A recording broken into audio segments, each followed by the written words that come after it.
ಮಂಗಳೂರಿನ ಪಾರ್ಲರ್ ಮೇಲೆ ರಾಮಸೇನೆ ದಾಳಿ ಪ್ರಕರಣಕ್ಕೆ ಸಂಬಂಧಪಟ್ಟಂತೆ ಗೃಹ ಸಚಿವ ಡಾಕ್ಟರ್ ಜಿ ಪರಮೇಶ್ವರ್ ಅವರು ಹೇಳಿಕೆ ಕೊಟ್ಟಿದ್ದಾರೆ.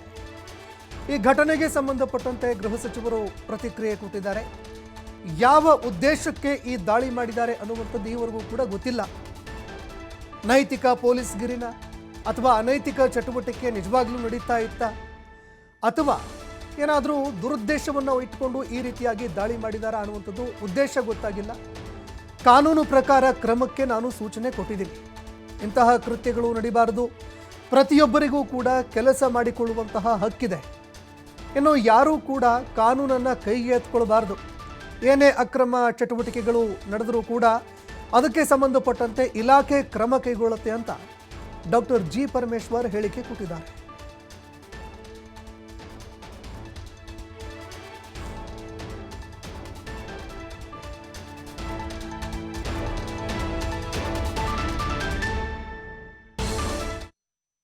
ಯಾವ ಉದ್ದೇಶಕ್ಕಾಗಿ ಅವ್ರು ಮಾಡಿದ್ದಾರೆ ಗೊತ್ತಿಲ್ಲ.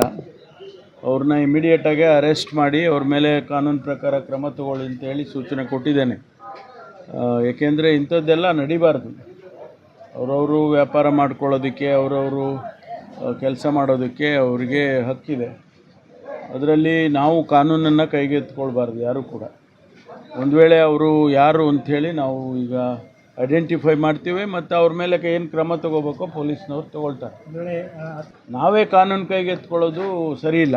ಕಂಪ್ಲೇಂಟ್ ಕೊಟ್ಟರೆ ಪೊಲೀಸ್ನವರು ಅದಕ್ಕೆ ಏನು ಕ್ರಮ ಮಾಡಬೇಕೋ ಅದನ್ನು ಮಾಡ್ತಾರೆ. ವೆದರ್ ಇಟ್ ಈಸ್ ಕಾರ್ಪೊರೇಷನ್ ಅವರು ಟ್ರೇಡ್ ಲೈಸೆನ್ಸ್ ಕೊಟ್ಟಿರ್ತಾರೆ. ಅವರು ಯಾವ ರೀತಿ ಕಂಡೀಷನ್ಸಲ್ಲಿ ಹಾಕ್ಕೊಟ್ಟಿರ್ತಾರೆ ಅದರ ಚೌಕಟ್ಟಿನಲ್ಲೇ ಇರಬೇಕು. ಅದನ್ನು ಹೊರತುಪಡಿಸಿ ಮಾಡೋದಾದರೆ ಕ್ರಮ ತಗೊಳ್ತಾರೆ. ಯಾವ ಉದ್ದೇಶಕ್ಕಾಗಿ ಅವ್ರು ಮಾಡಿದ್ದಾರೆ ಗೊತ್ತಿಲ್ಲ. ಅವ್ರನ್ನ ಇಮಿಡಿಯೇಟಾಗಿ ಅರೆಸ್ಟ್ ಮಾಡಿ ಅವ್ರ ಮೇಲೆ ಕಾನೂನು ಪ್ರಕಾರ ಕ್ರಮ ತಗೊಳ್ಳಿ ಅಂತೇಳಿ ಸೂಚನೆ ಕೊಟ್ಟಿದ್ದೇನೆ. ಏಕೆಂದರೆ ಇಂಥದ್ದೆಲ್ಲ ನಡಿಬಾರ್ದು.